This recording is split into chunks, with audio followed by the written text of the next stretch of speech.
What happens when a racist man in a MAGA hat punches a black man, unknowingly assaulting the mayor? Get ready for an intense story that might hit too close to home for many of you. The afternoon air was thick with the hum of everyday life as Mayor James Parker strolled into the suburban grocery store. Clad in a casual button-up shirt and jeans, he looked like any other shopper, his cart already half filled with groceries. For James, small errands like this were a way to stay grounded, a brief respite from the pressures of leading a city. At the self-checkout stations near the entrance, a man in a red MAGA hat was gesturing wildly, phone pressed to his ear. Doug Simmons's voice cut through the murmur of the store like nails on a chalkboard. "I'm telling you," Doug said loudly, not caring who listened, "this country's gone to hell. You can't walk 3 steps without seeing some idiot running the show who shouldn't be there." Doug glanced over his shoulder,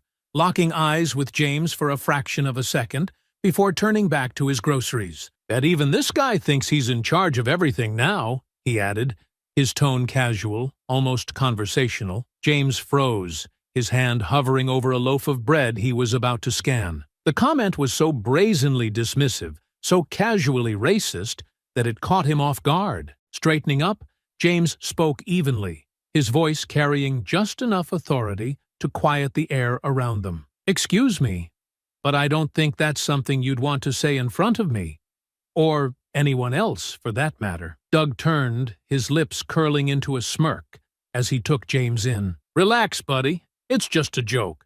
You people are always so sensitive." James's jaw tightened, but his voice remained calm. "And people like you always think they can get away with saying things like that because they slap the word joke on it." Nearby shoppers were beginning to pause, their eyes darting between James and Doug. The atmosphere grew tense, the kind of tension that made strangers linger just to see what would happen next. "Why don't you just mind your own business?" Doug snapped, his bravado faltering slightly as James stood his ground. James smiled faintly. "When your business involves spreading ignorance and hate, I'm afraid it becomes everyone's business." Doug glared, his face reddening, his phone now forgotten in his hand. "Well, aren't you the hero today?" The seeds of a confrontation had been planted, and the checkout area of the grocery store had become a stage for a battle of words that was about to escalate. Doug's laughter filled the air, sharp and grating, as he leaned on the self-checkout station. "You know, I'm just saying what everyone's thinking, but too scared to say. This whole country's been catering to people who think they're entitled to everything. Bet you love playing that card, huh?" James inhaled deeply, keeping his voice measured. "You've got some nerve assuming you know anything about me. Let me give you some advice. Think carefully about what you say next." Doug smirked, his MAGA hat bobbing slightly as he shifted his weight. "Oh, I'm sorry. Did I offend your delicate feelings? You people sure do love being the victim." Nearby shoppers exchanged uneasy glances.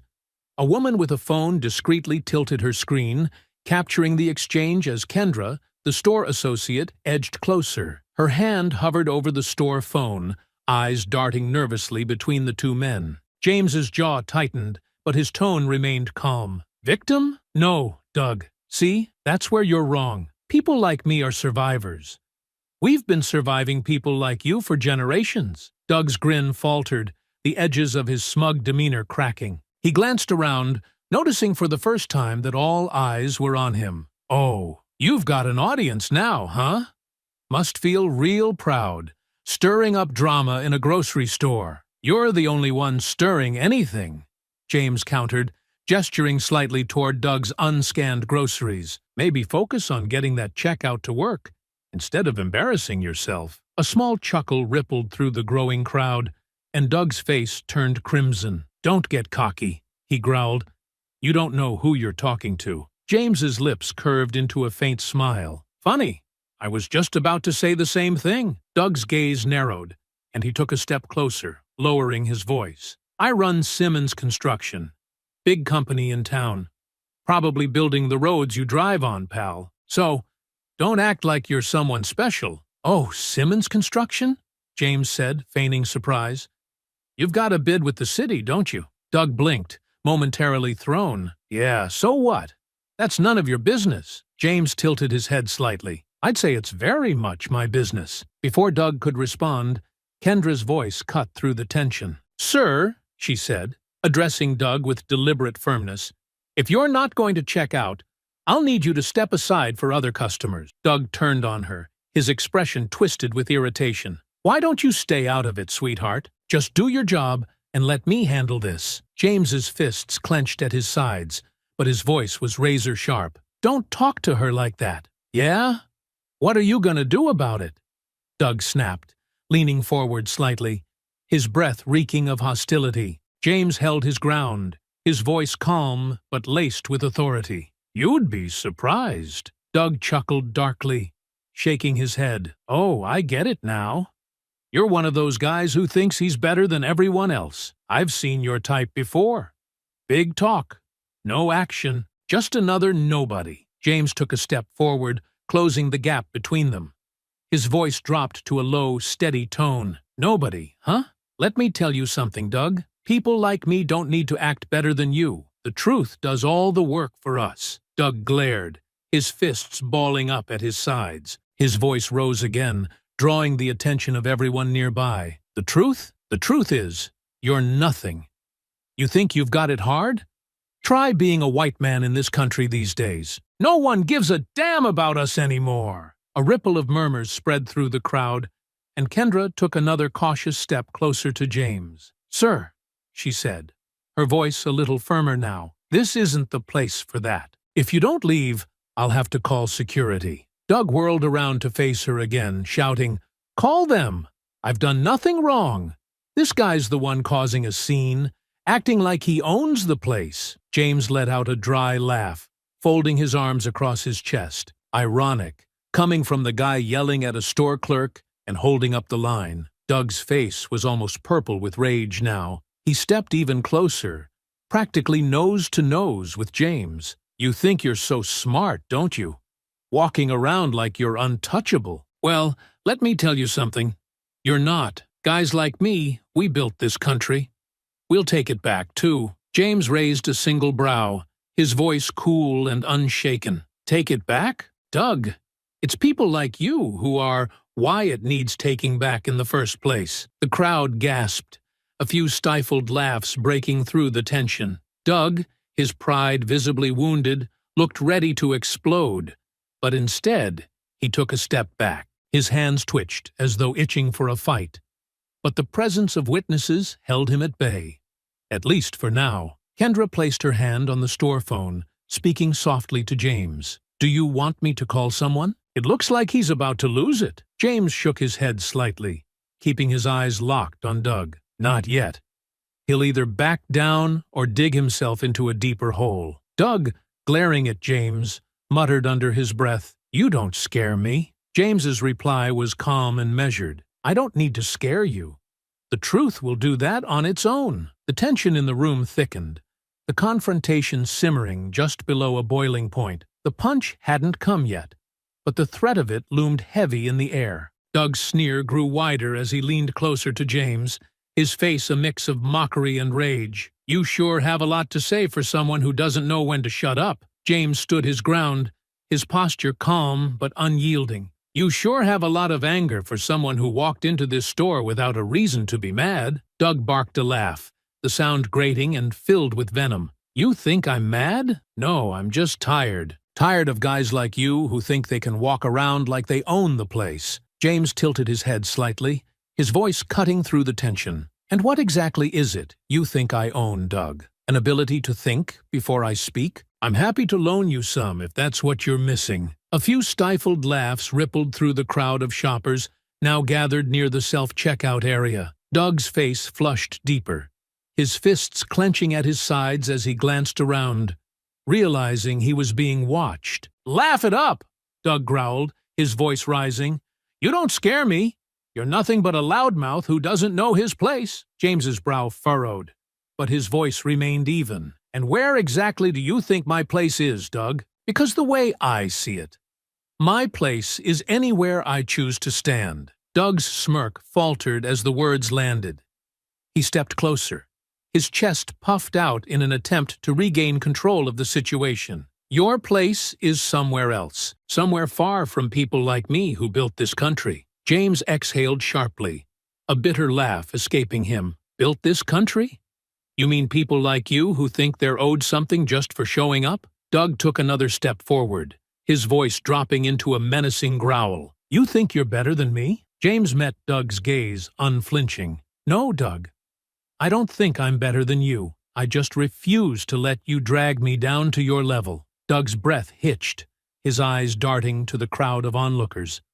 A few phones were now openly recording, red lights blinking. He turned back to James, his face twisted with fury and embarrassment. You think you're so clever, standing here mouthing off while everyone watches. James's tone sharpened, clever enough to know when someone's trying to pick a fight they can't win. Doug's hand twitched at his side, and for a moment it seemed like he might lash out. Instead, he slammed his hand down on the self-checkout station, rattling the machine. You're real smug for someone who doesn't belong here. James raised an eyebrow. Doesn't belong here? That's funny. I don't remember asking for your permission to shop for groceries. Kendra, the store associate, finally spoke up from a few feet away. Sir, she said, addressing Doug with deliberate firmness, if you're not going to check out, I'll have to ask you to leave. Doug whirled on her, his voice dripping with disdain. Why don't you mind your own business, sweetheart? Stick to bagging groceries or whatever it is you're supposed to be doing. James's fists clenched, but he stayed composed, his voice cutting through Doug's tirade. That's enough.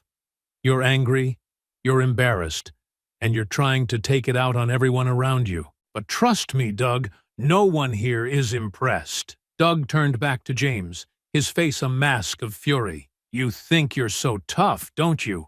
Hiding behind your words, acting like you're untouchable. James took a single step forward, closing the distance between them. Tough? No, Doug. Tough is standing up to bullies like you and not letting them get the last word. Doug's chest heaved as he struggled to come up with a response. His hand twitched again, and the tension in the air thickened. The crowd was completely silent now, every eye fixed on the two men. Kendra's hand hovered over the store phone, her fingers trembling as she waited for the inevitable. You know what? Doug spat, his voice loud and angry. I've had enough of this. He stepped forward, shoving James hard in the chest. James staggered back, but didn't fall. His gaze locked on Doug with a steady intensity. Big mistake, James said quietly, his voice low and dangerous. Doug smirked, stepping back slightly. What are you going to do about it? Call the cops? Go ahead. You're nothing. Nobody's going to listen to you. Kendra, now visibly upset, dialed the store phone. I'm calling security, she said, her voice trembling but firm. James held up a hand, his eyes never leaving Doug. Not yet. Let him dig his own hole. Doug laughed bitterly, shaking his head. You've got nothing on me. You think standing here looking all high and mighty makes you better than me? No, James replied, his voice steady. What makes me better than you, Doug, is that I don't need to hit people to prove a point. The crowd murmured in agreement, the tension in the air still electric. Doug's face twisted in rage, his body trembling as he struggled to contain himself. The moment was on a knife's edge, the threat of violence hanging heavy in the air. Doug's breathing grew heavier, his chest rising and falling as he glared at James. The silence in the store was suffocating, broken only by the occasional beep of a self-checkout machine in the distance. But no one was paying attention to their groceries anymore. You think this is funny? Doug suddenly barked, his voice rising an octave. You standing there, acting all righteous while you've got everyone recording me like I'm the bad guy? His eyes darted to the onlookers, and his face twisted with fury. Turn those damn cameras off. This isn't a sideshow. James remained calm, his hands at his sides, his voice steady. No one told you to act like this, Doug. You're the one making a spectacle of yourself. Doug took a step closer, jabbing a finger toward James. You don't get to talk down to me. You think you're better than me? You're not. You're just another... He cut himself off, his mouth twisting into an ugly smirk. Never mind. You know exactly what you are. James's jaw tightened, but he refused to react to the bait. Go ahead and say it, Doug. Let everyone here see you for who you really are." Doug's face turned beet red, and he threw his hands in the air, shouting now, "This is what's wrong with this damn country. People like you running around thinking you can do whatever you want, like you're untouchable. Well, newsflash, pal, you're not." Nearby, Kendra clutched the phone, visibly trembling but still standing her ground. "Sir, I need you to leave the store now, or I'm calling security." Doug spun toward her, his voice booming. "Shut up. You don't get to tell me what to do. I'm not leaving until I'm damn good and ready." James took a step forward, his tone dropping to a dangerous calm. "That's enough. You don't get to yell at her.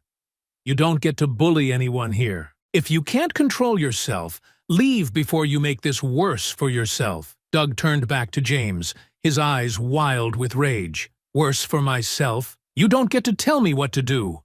Who do you think you are, huh? You think you're better than me? Smarter than me?" James's eyes narrowed, his voice sharper now. "Smarter than a man who's digging his own grave in front of a crowd?" "Absolutely." The crowd stirred, a few quiet laughs rippling through the tension. Doug's face contorted, and his hands trembled as he clenched his fists. His voice rose to a fever pitch, shrill and irrational. "You're nothing! Nothing! You think you can walk in here and make me look bad? No, no, no, that's not how this works. I'm not the problem. You are. People like you are the problem." James's voice cut through Doug's rant, calm but commanding. "People like me? What does that mean, Doug? Say it." Doug's lips curled into a sneer, his voice venomous. "You know damn well what it means. You people, always playing the victim, always making it about race. You've got everything handed to you, while guys like me work for it. And then you have the nerve to lecture me?" The words hung heavy in the air, a collective gasp rippling through the crowd. Kendra took a small step back, her hand shaking as she clutched the phone. James tilted his head slightly, his voice low and cutting. "You've been standing here yelling and screaming, making a fool of yourself, and you have the nerve to call me entitled? Doug, you're not just embarrassing yourself. You're showing everyone here exactly why the world is the way it is. And guess what? It's not because of people like me." Doug's body trembled with barely contained fury, his fists clenching and unclenching as the crowd stared, phones still recording every word. Finally, something in him snapped. "You smug son of a—" Doug lunged forward, his fist flying through the air. The punch landed squarely on James's jaw, the sickening thud echoing through the silent store. James staggered back a step, his hand instinctively going to his face. The crowd gasped, several people stepping forward to intervene, but James held up a hand to stop them. Straightening slowly, James met Doug's gaze, his expression calm and controlled despite the redness blooming on his jaw. "You really just did that," he said quietly, his voice filled with quiet disbelief. Doug's chest heaved, his fist still clenched as he stood there, glaring at James like a predator waiting for a reaction. Kendra didn't hesitate this time. She pressed the store phone to her ear, her voice shaking as she spoke. "We need security and the police at the front. Now." Doug's smirk returned, though it was weaker now, the weight of what he'd done starting to sink in. "Go ahead," he muttered. "Call the cops.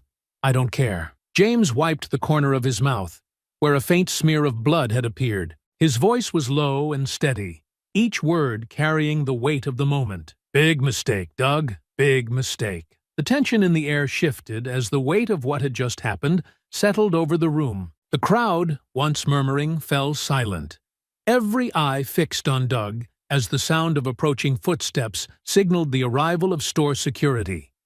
The sound of hurried footsteps echoed across the store as two security guards rushed toward the commotion. The first guard, a stocky man with a badge pinned to his chest, immediately took in the scene. The crowd of shocked onlookers, James standing tall with a visible mark on his jaw, and Doug, still breathing heavily, his fists clenched at his sides. "Sir, step back!" the guard barked, his voice sharp and commanding as he approached Doug. "Right now!" Doug spun to face them, his expression a mixture of rage and panic. Oh, great. Now you're sending mall cops after me? What are you gonna do? You think you can touch me? The second guard, a lean woman with sharp eyes, stepped forward. Sir, you need to calm down and wait here until the police arrive. Put your hands where we can see them, Doug sneered, throwing his arms wide in defiance. You want my hands. Here they are. He waved them dramatically before jabbing a finger toward James. But you better deal with him too. He started this whole damn thing. He thinks he's untouchable. James didn't flinch, his gaze steady as he locked eyes with Doug. No one started anything except you, Doug. Everyone here saw it. That's a lie, Doug shouted, his voice cracking as his words grew more desperate. You're all against me. This is a setup. He's playing you, all of you. You're just eating it up because he's got you brainwashed. The stocky guard stepped closer, his hand resting near the baton on his hip. Sir, I'm not going to ask again. Step back and keep your hands visible. Doug let out a bitter laugh, shaking his head. Oh, now I'm the bad guy. That's rich. Just because he stood there running his mouth, I'm the one who's getting blamed? Unbelievable. The female guard motioned to her partner. We need to restrain him until the police get here. He's escalating. Doug's eyes widened as the two guards stepped toward him. You're kidding me. Restrain me? For what? I didn't do anything wrong. He stepped back, his hands now clenched into fists, his entire body trembling with fury. You assaulted someone in front of a dozen witnesses, the stocky guard replied, his tone firm but calm. Now, don't make this harder than it has to be. Doug roared, his voice bouncing off the walls of the store. This is bullshit. He provoked me. He pushed me to it. You're all on his side. His words were practically incoherent now, more guttural than articulate as the guards moved in. The male guard grabbed Doug's arm, attempting to pull it behind his back, but Doug thrashed violently. Get off me! Get your damn hands off me! I'm not going anywhere! His voice was shrill, filled with a mixture of anger and fear. The female guard grabbed Doug's other arm, and together they pinned him against the nearest checkout station. His MAGA hat tumbled to the floor as he continued to struggle. You're making a mistake. Do you know who I am? I'll sue all of you. You can't treat me like this. Stop resisting! The male guard barked, his grip tightening. Doug's face pressed against the hard plastic of the checkout station, his voice muffled but still frantic. I'm not resisting. This is harassment, Doug screamed. He's the one you should be arresting. He's the problem. James stood a few feet away, his arms crossed as he watched the scene unfold. Despite the ache in his jaw, his expression remained calm, his silence speaking volumes. The crowd murmured, a mix of shock, indignation, and quiet satisfaction rippling through the onlookers. Kendra, still clutching the store phone, spoke softly into it. They've got him restrained now. Can you let the officers know? Thanks. She hung up and approached James cautiously. Are you okay, sir? That looked like a pretty hard hit. James nodded, offering a faint smile. I'm fine. I've dealt with worse. But thank you, Kendra. You handled this better than most would have. Doug's muffled screams continued as the guards tightened their grip on him. You think this is over? It's not over.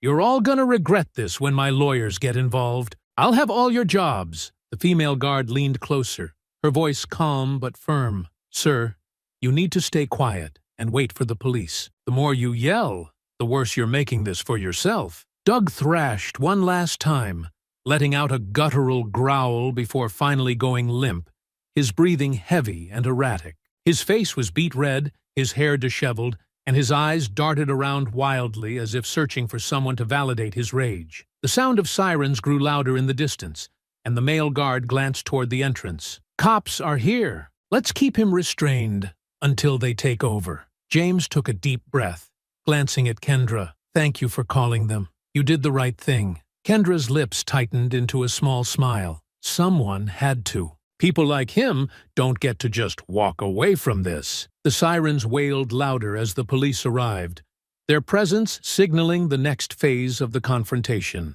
Doug, now subdued but still muttering curses under his breath, was about to face the consequences of his actions in full view of the crowd. The wail of sirens grew louder, reverberating through the glass doors at the front of the store. Shoppers parted like a wave as two uniformed officers entered briskly, taking in the scene. Doug was still pinned against the checkout station, muttering under his breath while the security guards maintained their firm grip. One officer, a tall man with a commanding presence, approached the guards. "What's going on here?" he asked, his eyes flicking between Doug, the guards, and James, who stood a short distance away with his arms crossed. The male security guard spoke first. "This man assaulted a customer.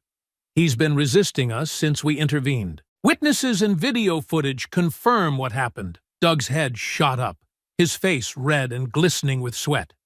"That's a damn lie. I was provoked. He's the one who started this." He jerked his chin toward James, his voice rising again. "They're all against me. They've set me up." The officer raised a hand, his voice calm but firm. "Sir, calm down.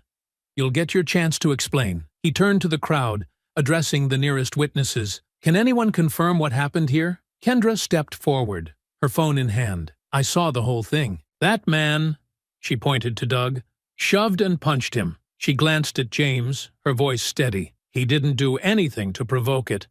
I've got video proof if you need it." A murmur of agreement rippled through the onlookers. A few others nodded and stepped forward, offering their phones to the officers. The second officer, a younger woman, collected one of the phones and reviewed the footage quickly. Her expression hardened as she watched, and she glanced at her partner. "It's clear. He's the aggressor." The first officer turned back to Doug. "Sir, I need you to cooperate. You're under arrest for assault." Doug's eyes widened in disbelief. "Arrest? Arrest? Are you kidding me? For what? For defending myself?" The officer ignored him, nodding to the security guards. "We'll take it from here." As the guards released him, Doug tried to twist away, but the officers were faster. They cuffed him smoothly, ignoring his protests as he squirmed and shouted, "This is a joke! You're all in on this! This guy!" Doug spat the words, glaring at James. "He's nobody! Just some punk who thinks he can push people like me around." James stepped forward slowly, his presence commanding attention. His expression was calm, but a faint smirk tugged at the corner of his lips. "Nobody, huh?" Doug glared, still defiant despite the cuffs around his wrists. "Damn right! You're just some arrogant little—" James reached into his pocket, pulling out a sleek business card.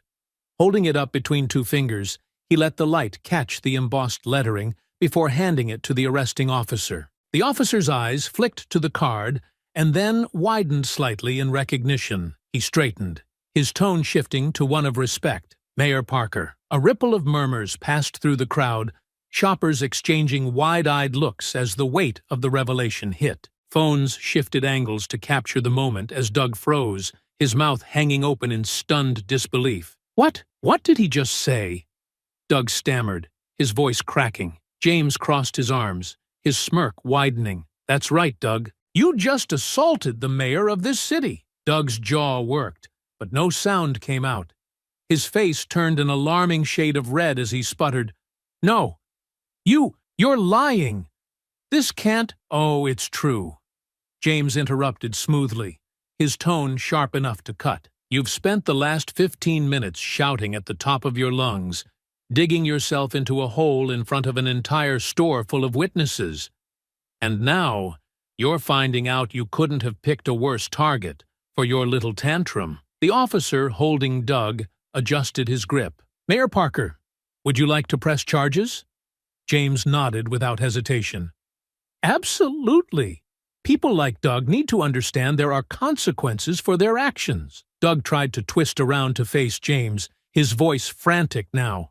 "You can't do this. You're making a big mistake. I didn't know who you were." James's expression didn't change. "You didn't know, and you didn't care. But Doug, here's the thing. Your ignorance isn't a defense. It's just part of the problem." The officers began guiding Doug toward the door, his protests echoing through the store. "This isn't over. You hear me? You can't get away with this. I'll sue. I'll ruin you." James watched him go, his posture relaxed, the smirk still lingering on his face. The moment the doors swung shut behind Doug, the tension in the store broke, replaced by a wave of murmurs and scattered applause. Kendra approached James hesitantly, her voice soft but filled with admiration. "You handled that better than anyone else could have. Are you okay?" James glanced at her, his smile warm now. "I'm fine. Thank you for stepping in when it mattered. You made sure this didn't get worse." The crowd slowly began to disperse, shoppers returning to their carts, though many lingered to thank James or simply stare in awe at the unexpected turn of events. James turned back to the self-checkout station, calmly picking up the loaf of bread he'd dropped earlier. His voice carried just enough for Kendra to hear as he scanned it. "Now, where was I?" The store lights dimmed behind James as he exited into the parking lot, the commotion of the altercation left behind. He stood for a moment, watching the police cruiser carrying Doug speed off, Doug's muffled shouts barely audible through the glass. The tension in James's jaw reminded him of the punch, but his mind was focused elsewhere. "Take me to the station," James said, as he slid into the passenger seat of his waiting car. He adjusted his tie and leaned back, the faint smile on his lips betraying a hint of satisfaction. The ride was quick, and soon James walked through the doors of the bustling police station. Officers moved with purpose, but the noise of their work couldn't drown out one unmistakable voice echoing from the holding area. "This isn't fair!" Doug's angry drawl rang out. "You people don't know who you're dealing with. I've got connections. You'll regret this." James approached the duty officer at the front desk, who straightened immediately upon recognizing him. "Mayor Parker," the officer greeted, a mixture of surprise and deference in his tone. "The suspect is in holding. We've got witness statements, video evidence, and security reports ready to go.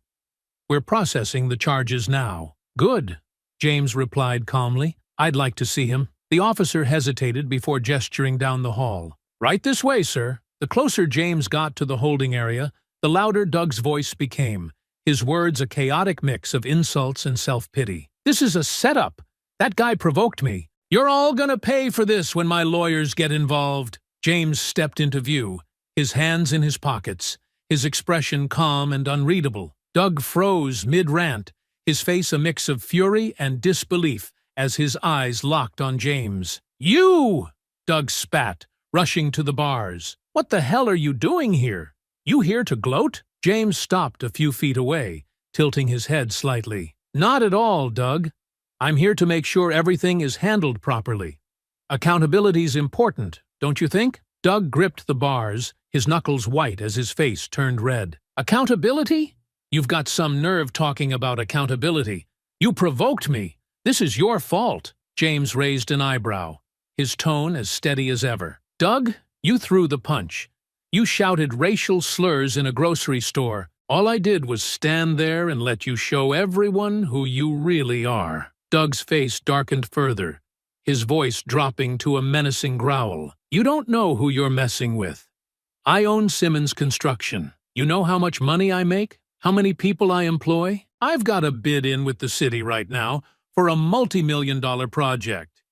You think this little stunt is gonna stop me?" James let out a quiet chuckle, shaking his head. "Doug, I know exactly who you are. I knew the moment you started screaming in that store." He leaned forward slightly, his voice dropping just enough to make Doug lean in, too. "And I also know that bid you're so proud of? I reviewed it personally." Doug's smirk faltered, replaced by a flicker of unease. "What? What are you saying?" James straightened, his calm demeanor unwavering. "I'm saying that your actions tonight aren't just an embarrassment for you. They're a liability for your company. And as the mayor, I can't, in good conscience, award a major city contract to someone who's shown such a blatant lack of respect and professionalism." The color drained from Doug's face as the full weight of James's words settled on him. You can't do that. That bid is locked in. You don't have the authority." James interrupted smoothly, his voice cutting through Doug's protests. "Oh, I absolutely have the authority. And trust me, Doug, the last thing the city needs is a contractor who can't control his temper in public." Doug stumbled back slightly, sinking onto the bench in the holding cell. His bravado crumbled as he muttered to himself, "This isn't happening. This can't be happening." James took a slow step closer, his voice calm but unrelenting. "You've spent all night screaming about how important you are, how much you've built. But let me tell you something, Doug.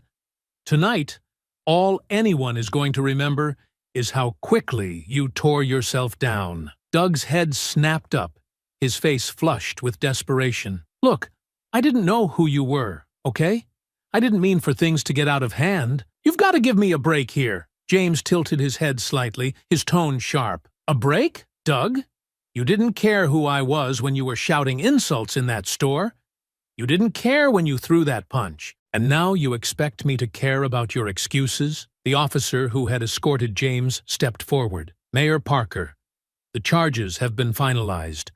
We're ready for your signature to move forward." James nodded, taking a step back from the bars. "Thank you, officer. Let's proceed." He turned to leave, but paused, glancing back over his shoulder at Doug. "By the way, Doug, you might want to start thinking about a new line of work.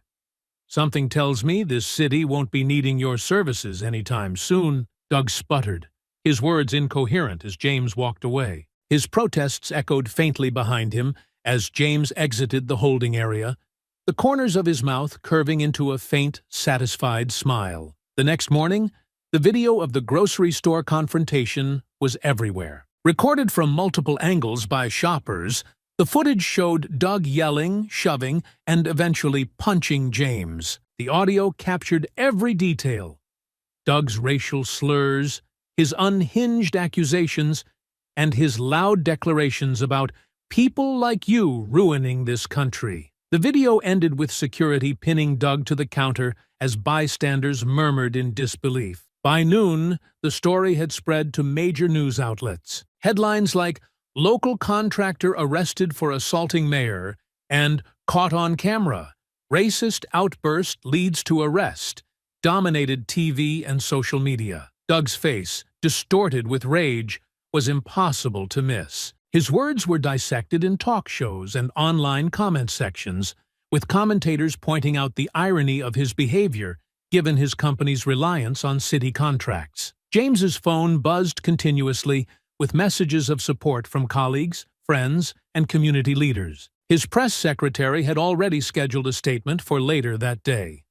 When the time came, James stood in front of City Hall, his jaw still slightly bruised, but his posture steady and composed. "What happened last night was unfortunate, but it highlights a larger issue we all must confront," James said, his voice measured. "This is not just about me. It's about how we choose to treat one another as a community. Accountability matters, and I trust the justice system to handle this appropriately." The questions came quickly.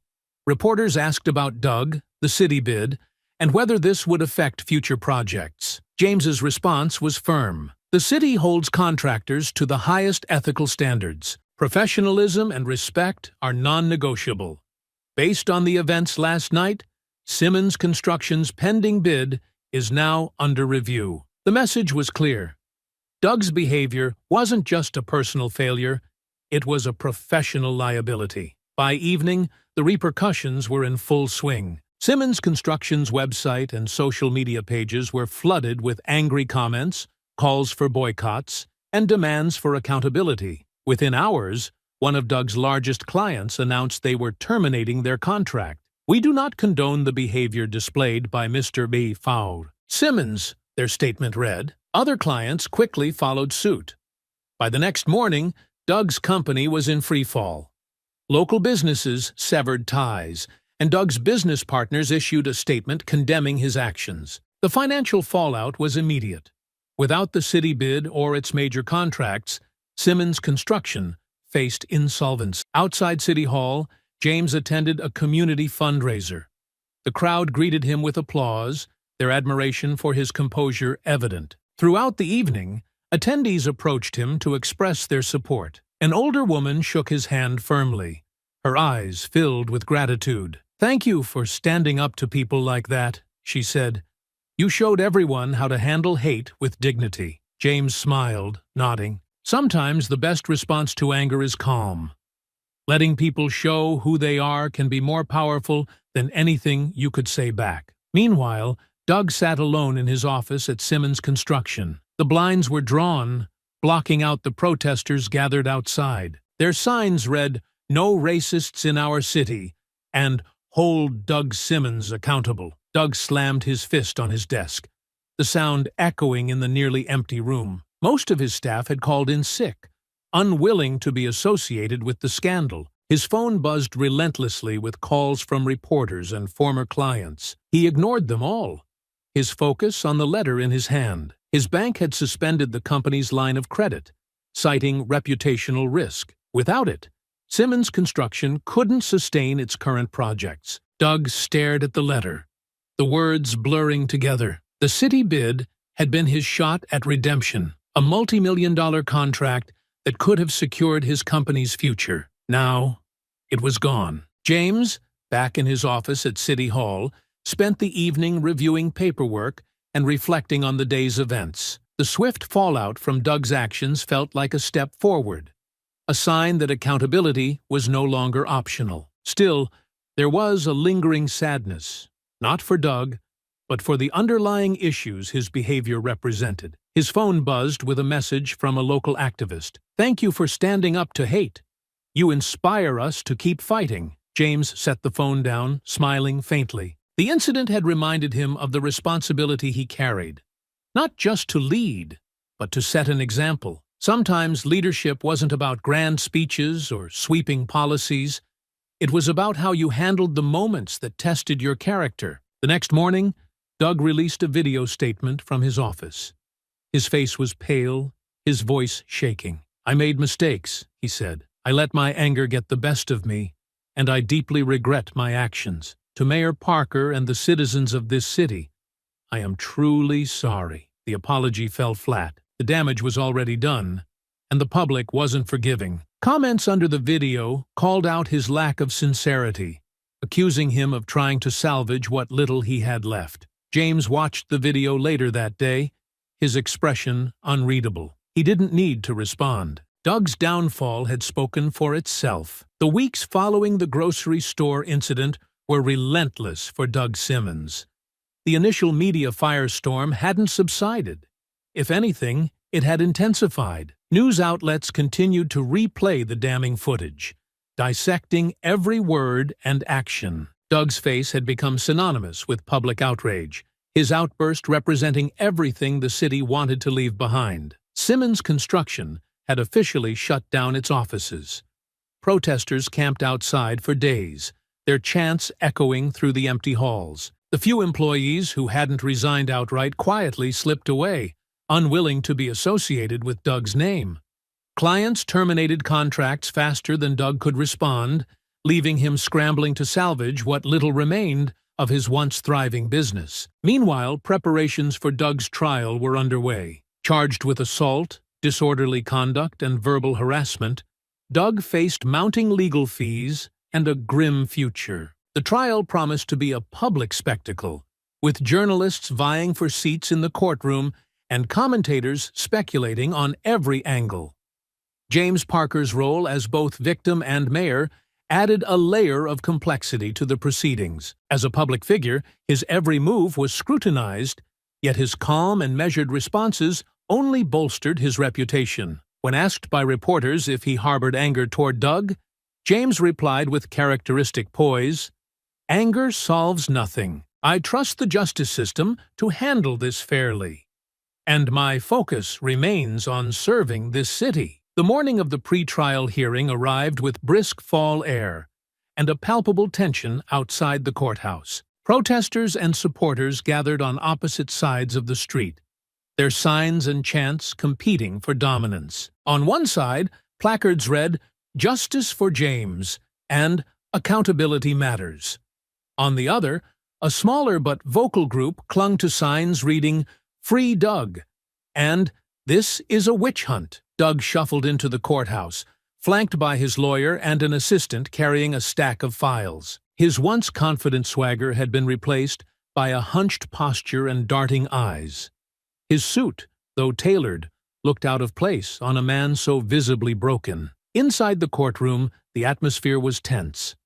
James sat with his legal team near the front, his calm demeanor unchanged. He wore a navy suit, his jaw healed, but the memory of the incident still fresh in his mind. Across the aisle, Doug fidgeted, whispering furiously to his lawyer as the judge entered the room. "Mr. Simmons," the judge began, her voice firm, "you stand accused of assault, verbal harassment, and disorderly conduct. How do you plead?" Doug's lawyer stood, his tone measured. "Not guilty, Your Honor. My client intends to show that he acted out of provocation and that the events have been misrepresented in the media." A ripple of murmurs spread through the gallery, but James remained still, his expression unreadable. The judge raised a hand, silencing the crowd. "Very well," she said. "Given the public nature of this case, I am setting a trial date for 2 weeks from today. Both parties will present their evidence, and I will ensure this courtroom remains impartial." As the judge banged her gavel, Doug shot a venomous look across the room at James. James, unfazed, met his gaze briefly before turning to speak quietly with his attorney. Outside the courthouse, reporters swarmed James as he stepped onto the marble steps. Cameras clicked, and microphones were thrust toward him as questions flew. "Mayor Parker, how do you feel about the trial being so public? Do you think Doug Simmons deserves jail time? Will this incident affect your political future?" James raised a hand, quieting the crowd. "This trial is about accountability, not politics," he said, his voice calm but firm. "I have faith in the legal system to handle this fairly. My focus remains on the work we're doing for the city, and I won't let one incident distract from that." Meanwhile, Doug slipped out a side entrance, flanked by his lawyer and an assistant. He pulled his coat tight against the wind, his face grim as he avoided the cameras waiting for him. Later that evening, James sat in his office at City Hall, reflecting on the day's events. The weight of the upcoming trial loomed large, but he felt confident in his decision to press charges. It wasn't just about the punch. It was about sending a message that such behavior wouldn't be tolerated, no matter who it came from. Across town, Doug sat alone in his dimly lit apartment. His phone, once a constant stream of emails and calls from clients, sat silent on the table beside him. The TV droned in the background, replaying clips from James's courthouse statement. Doug muted it with a frustrated growl, burying his face in his hands.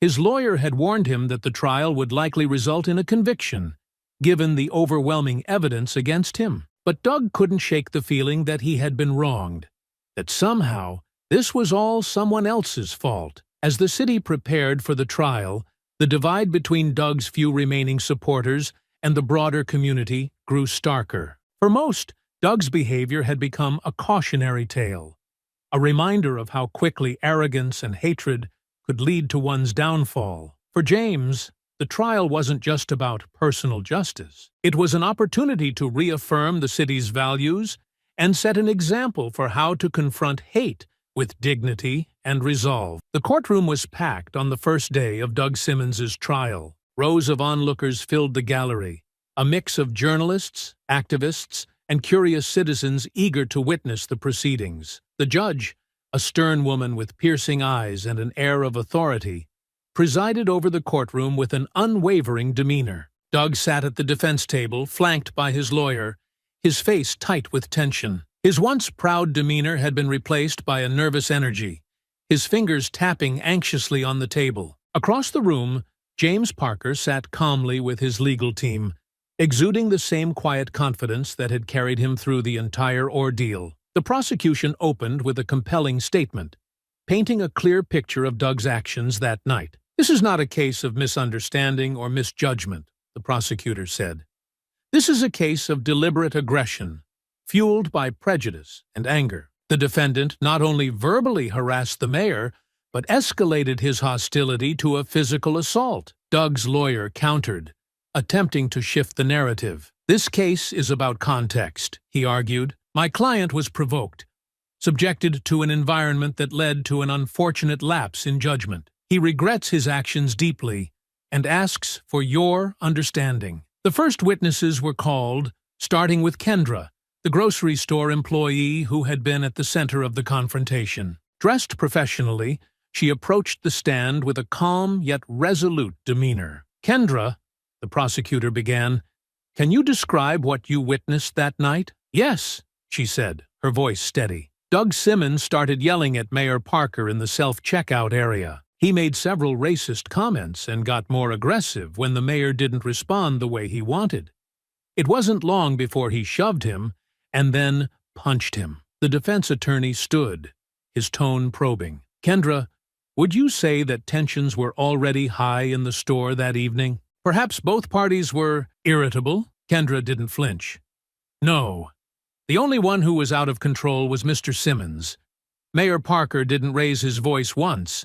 He kept calm the entire time." The next witnesses were shoppers who had recorded the altercation. Their videos played on a large screen, the courtroom silent except for the harsh sound of Doug's voice echoing from the speakers. Each clip captured the insults, the slurs, and the punch that brought the confrontation to its peak. The defense lawyer tried to frame Doug's outburst as a moment of poor judgment rather than malicious intent, but the evidence was damning. Each new video, each witness account, painted a picture of a man consumed by his own anger and prejudice. When Doug took the stand, the tension in the room thickened. He adjusted his tie nervously, his eyes darting between the judge, the jury, and James. "Mr. Simmons," his lawyer began, "can you tell us what was going through your mind that night?" Doug took a deep breath, his voice shaking. "I was frustrated. I had a bad day. And when I saw Mayor Parker, I didn't even know who he was. I let my emotions get the better of me. I'm sorry for what I said and what I did." The prosecutor rose, her expression sharp. "Mr. Simmons, are you saying that the racial slurs you used were a result of a bad day?" Doug hesitated, fumbling for words. "No, I didn't mean them. I was just angry. And the punch? Was that just a bad day too?" Doug swallowed hard, his voice barely audible. "I wasn't thinking." When James was called to testify, the courtroom seemed to hold its breath. Taking the stand, he maintained his characteristic composure, his voice steady and deliberate as he recounted the events. "Mayor Parker," the prosecutor asked, "how did you respond to Mr. Simmons's verbal attacks that night?" "I remained calm," James replied. "I didn't engage with his insults because I didn't want to escalate the situation. My focus was on de-escalation, but unfortunately, Mr. Simmons chose to escalate it himself." The defense attorney attempted to paint James as patronizing, suggesting his calm demeanor could have been perceived as condescending. James responded with quiet authority. "Choosing to stay calm isn't condescension," he said. "It's restraint. I didn't want anyone to get hurt that night, including Mr. Simmons." The prosecutor's closing argument was concise and powerful. "This case is about accountability. Mr. Simmons's actions were deliberate, and they had consequences. No one is above the law, and his position as a business owner does not exempt him from responsibility." Doug's lawyer, visibly flustered by the overwhelming evidence, made a final plea for leniency. "My client has learned from his mistakes. He deeply regrets his actions and asks for your understanding as he works to make amends." As the jury deliberated, the tension in the courtroom was palpable. Doug sat stiffly in his chair, his hands gripping the edge of the table. James, meanwhile, waited patiently, his calm demeanor never wavering. After several hours, the jury returned with their verdict.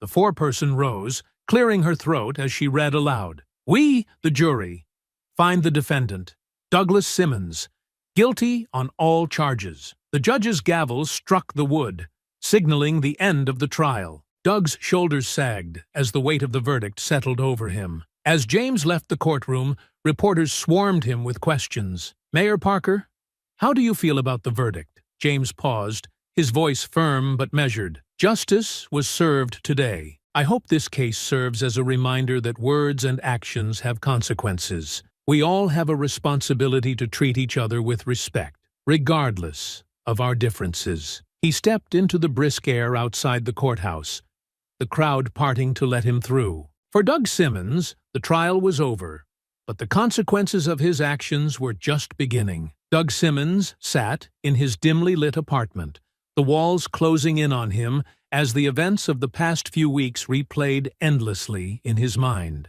The once pristine space was now cluttered with unopened mail, takeout containers, and empty beer bottles. The only light came from the muted television, which still flickered with clips of his trial. His name had become a punchline, his face the symbol of public disgrace. He stared blankly at the screen, watching the news anchor summarize his downfall.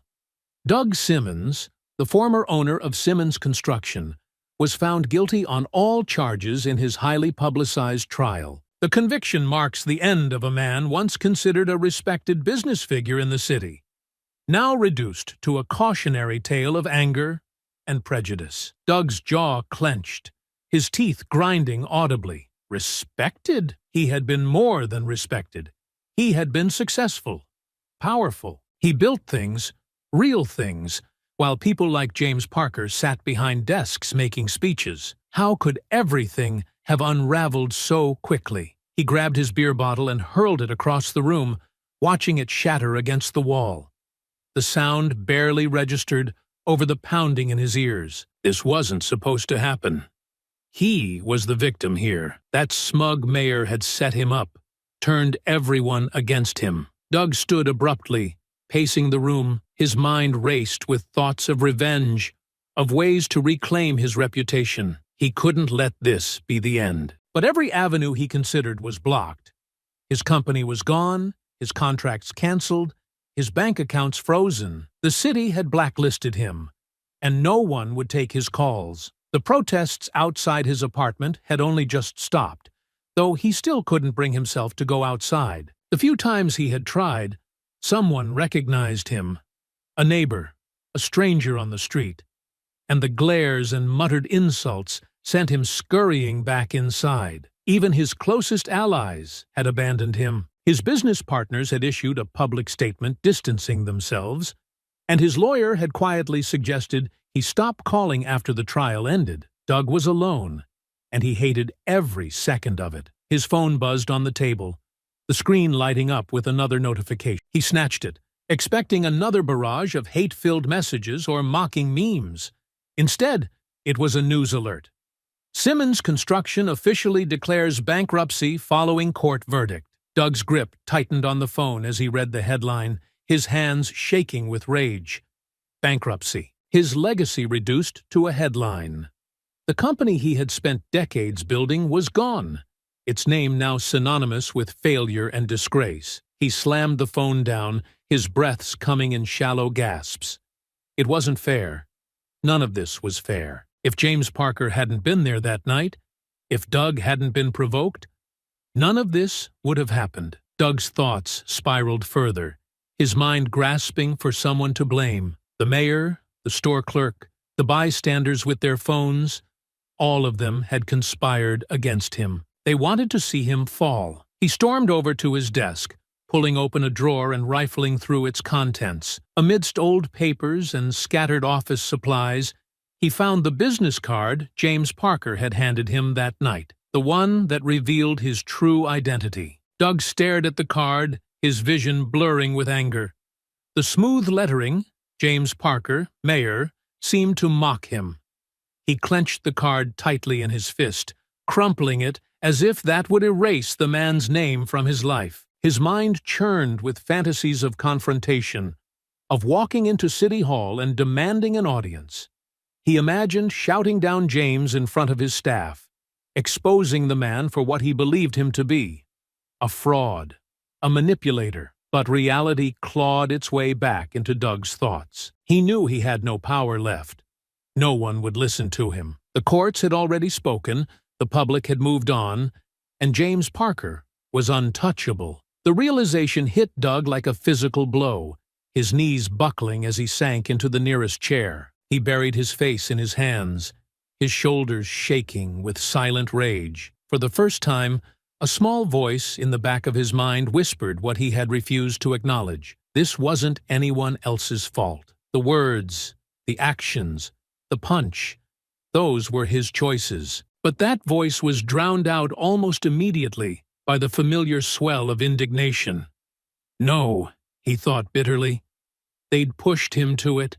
They'd forced his hand. Doug sat there for hours, lost in his own toxic cycle of blame and denial. The world outside moved on without him, his name slowly fading from headlines, but never forgotten. He was now a cautionary tale, a symbol of the consequences of unchecked anger and entitlement. In his solitude, Doug fumed, plotting imaginary comebacks that would never materialize. His downfall wasn't just financial or professional, it was personal, a spiral of bitterness that he refused to escape. Meanwhile, James Parker continued his work, his name associated not with the confrontation, but with his leadership and dignity. The city saw Doug Simmons for what he had shown himself to be, and they moved forward, leaving him behind. The city seemed to breathe easier in the weeks following the trial. The noise of Doug Simmons's downfall had faded into the background, replaced by stories of progress and hope. James Parker had returned to his daily routine as mayor, his focus on community projects and initiatives to address the very issues the confrontation had highlighted. Sitting at his desk late one evening, James reviewed the latest reports on city projects. The once contentious bid Simmons Construction had submitted was now void, and the contract had been awarded to a smaller, minority-owned firm with a strong reputation for quality and fairness. The decision had been met with widespread approval, a symbolic moment for the city's commitment to integrity. James leaned back in his chair, gazing out of the window at the skyline illuminated by the city lights. His mind wandered to the events that had brought him here: the grocery store, the trial, and the media frenzy. It had been exhausting, but it had also been necessary. A knock at the door pulled him from his thoughts. His chief of staff, Angela, stepped in, holding a folder. "Mayor Parker, these are the final reports on the Simmons case. Thought you'd want to see them." James nodded, taking the folder. "Thank you, Angela. Anything else?" Angela hesitated. "Just a note. The city council wanted me to remind you how much they appreciate your handling of all this. It wasn't easy, but you set an example." James smiled faintly. "That's kind of them, but it wasn't just me. It was the community, the witnesses, the people who spoke up. They made it clear what kind of city we want to be." Angela left, and James opened the folder, skimming the pages. The details were straightforward.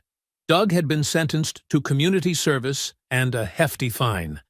His appeals were likely to fail given the overwhelming evidence.